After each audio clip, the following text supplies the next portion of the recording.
Puji Tuhan, haleluya. Salam sejahtera bagi Bapak, Ibu, Saudara sekalian. Kita kembali akan bersama-sama merenungkan bagian firman Tuhan dalam Renungan 79. Kita hari ini telah tiba pada pembacaan dalam kitab Amsal pasal 27 sampai 29 dan hari ini saya akan mengajak kita merenungkan beberapa bagian dalam Amsal pasal ke-29 dengan satu tema renungan jerat. Jerat itu adalah satu perangkap yang dapat mengikat atau bahkan membahayakan ya.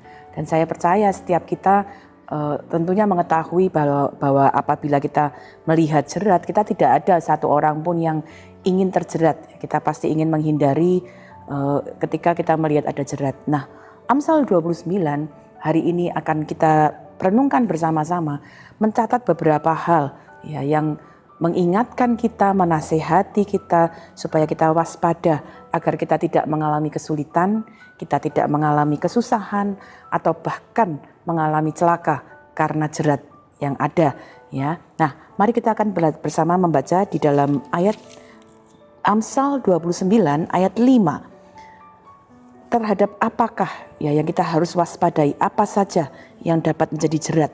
Amsal 29 ayat 5 mencatat demikian.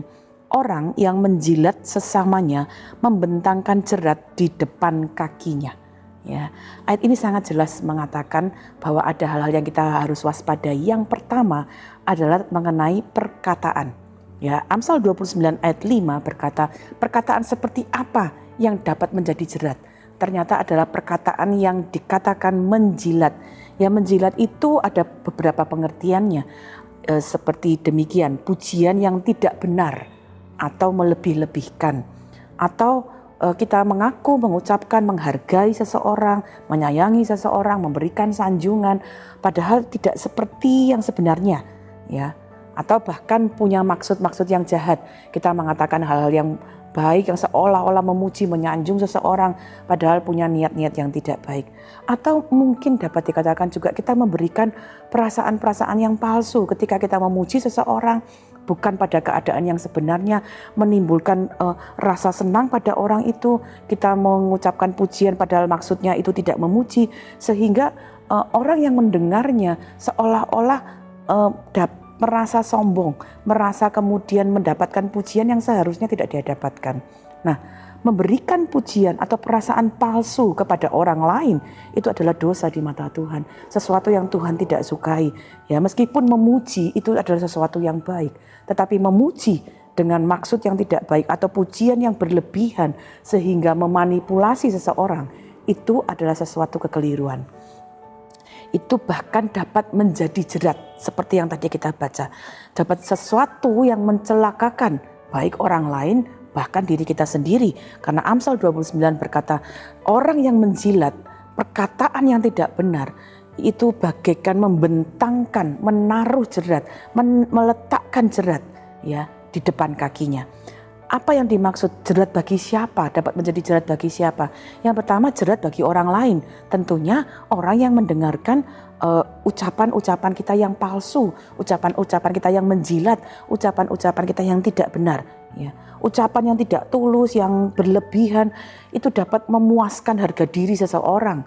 Tetapi secara berlebihan sehingga kita dapat membuat seseorang atau orang lain terjerat pada kesombongan. Karena ucapan kita yang tidak tulus, ya itu hal yang harus benar-benar kita waspadai, harus benar-benar kita hindari. Jangan sampai diri kita menjadi jerat bagi orang lain.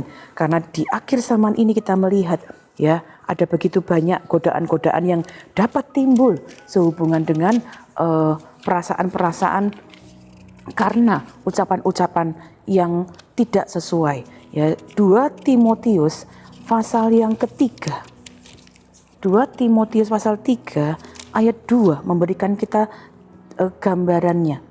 Keadaan manusia pada akhir zaman.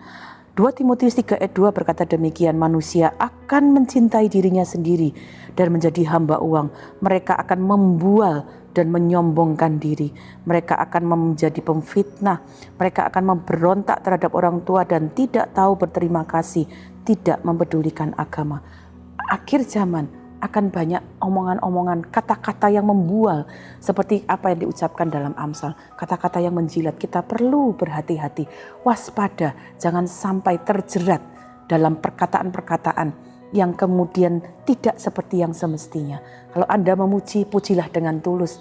Kalau Anda memuji, pujilah dengan satu niatan yang baik. Ya, bahkan firman Allah berkata ada waktunya kadang-kadang kita juga bukan hanya memuji, tapi memberikan teguran yang kemudian bermanfaat untuk dapat memperbaiki. Kemudian kita perlu waspada karena perkataan bukan hanya dapat menjadi jerat bagi orang lain, tapi bahkan dapat menjadi jerat bagi diri kita sendiri.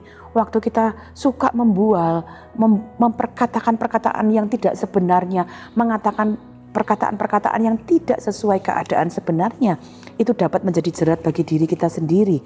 Kita dapat kehilangan kepercayaan dari orang, bahkan mungkin mendapatkan cemoohan karena perkataan-perkataan kita yang tidak sesuai dengan kenyataan. Amsal 26 ayat 28 berkata demikian. Bagian B, Amsal 26 ayat 28b, mulut licin mendatangkan kehancuran. Pada saat orang-orang berkata tidak sebenarnya, ya, berkata-kata yang tidak sesuai kenyataan dapat mengakibatkan kehancuran. Bahkan Mazmur 12 ayat 1 sampai 3 mencatat demikian. Mazmur 12 ayat 1 sampai 3. Untuk pemimpin biduan menurut lagu yang ke-8, Mazmur Daud. Tolonglah kiranya Tuhan, sebab orang saleh telah habis, telah lenyap orang-orang yang setia dari antara anak-anak manusia. Mereka berkata dusta yang seorang kepada yang lain. Mereka berkata dengan bibir yang manis dan hati yang bercabang. Biarlah Tuhan mengerat segala bibir yang manis dan setiap lidah yang bercakap besar. Ya. Pemazmur mencatat bahwa ada akibat yang sangat mengerikan, ya, akibat yang sangat tidak menyenangkan, bagaikan orang terperangkap dalam jerat karena perkataan yang tidak sesuai kenyataan. Karena itu mari kita berhati-hati, perhatikan nasihat kehidupan yang dituliskan dalam Amsal. Jangan sampai kita menjadi jerat karena perkataan kita. Hati-hatilah dengan perkataan yang kita ucapkan. Yang kedua, jangan sampai perbuatan kita yang menjadi jerat. Ya, ternyata bukan hanya perkataan, tetapi perbuatan. Kita kembali ke Amsal pasal 29. Amsal 29 dan sekarang kita akan melihat ke ayat yang ke-6. Amsal 29 ayat yang ke-6 memberikan kita catatan demikian. Orang jahat terjerat oleh pelanggarannya, tetapi orang benar akan bersorak dan bersukacita. Ayat ini menjelaskan dua jalan yang sangat berbeda. Yang pertama jalan dosa, di mana orang melakukan dosa, melakukan kejahatan, dan satu jalannya adalah orang yang melakukan kebenaran. Jalan yang kudus, jalan yang sesuai dengan kebenaran Tuhan. Jalan dalam dosa mengakibatkan orang bagaikan terjerat di dalam kesalahannya, di dalam pelanggarannya. Ketika orang melakukan kejahatan, ketika kita melakukan dosa dan kita hidup dalam dosa, dapat membuat kita bagaikan orang yang terjerat oleh pelanggaran-pelanggarannya. Apa yang dimaksudkan? Orang yang melakukan dosa, hidup dalam dosa, bagaikan orang yang terjerat atau terikat untuk melakukan dosa-dosa yang lain. Karena itu kita perlu waspada. Jangan menganggap sepele ketika kita melakukan sesuatu kesalahan atau sesuatu kejahatan, kemudian kita hidup di dalamnya.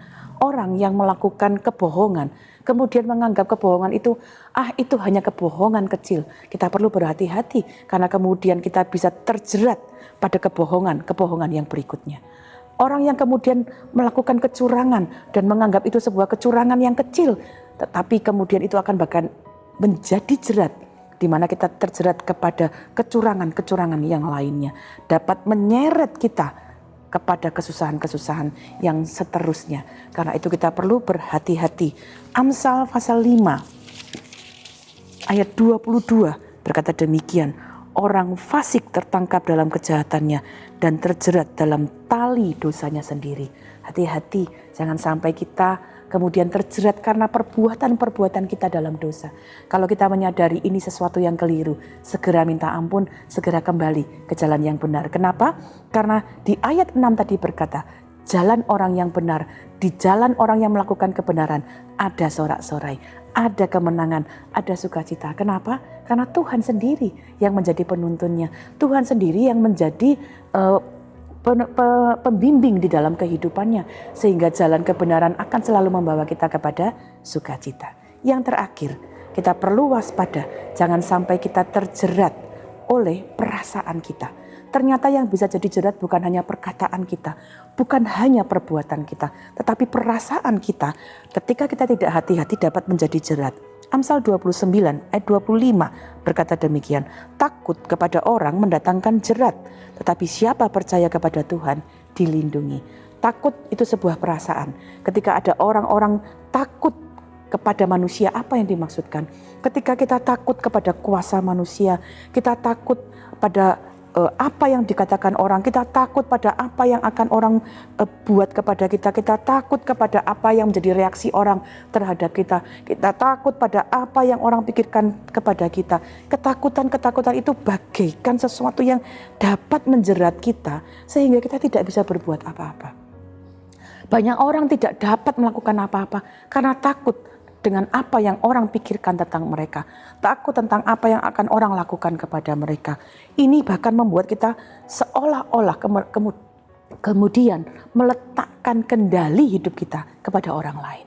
Dan itulah yang kemudian dapat membuat seseorang terjerat sehingga dia tidak dapat melakukan apa-apa.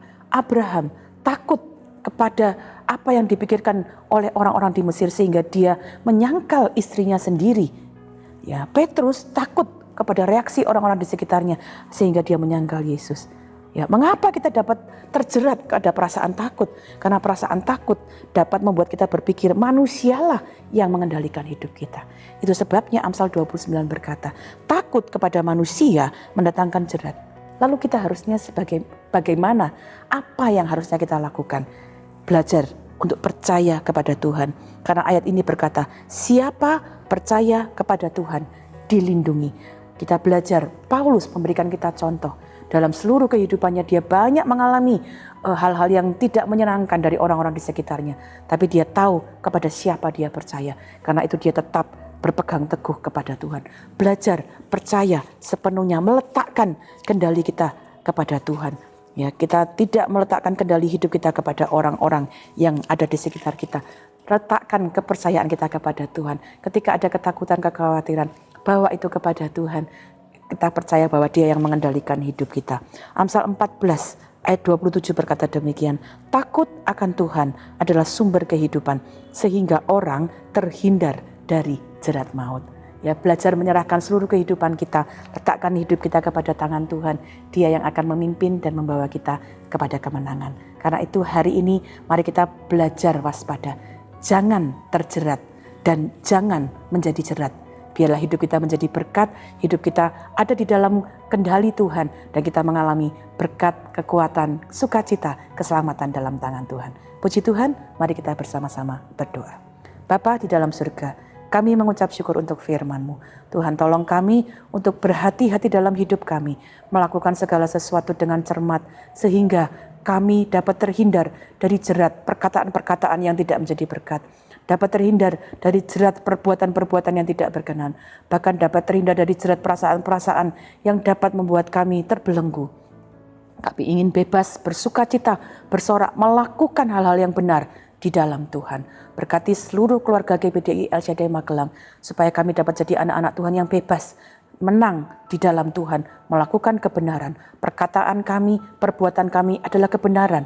Perasaan kami pun adalah perasaan yang diliputi oleh kepercayaan sepenuh kepadamu. Sehingga hidup kami dapat memperoleh berkat dari Tuhan dan menjadi berkat bagi sesama. Terima kasih Bapa yang baik, kami mengucap syukur untuk firman-Mu bagi kami. Bagi Engkau yang mengasihi seluruh keluarga GBDI El Shaddai Magelang, dan yang telah melepaskan kami dari dosa oleh darah-Mu, dan yang telah membuat kami menjadi suatu kerajaan, menjadi imam-imam bagi Allah Bapa, bagi Engkaulah kemuliaan dan kuasa sampai selama-lamanya. Amin. Terima kasih Bapa, kami mengucap syukur di dalam nama Tuhan Yesus Kristus. Haleluya. Amin.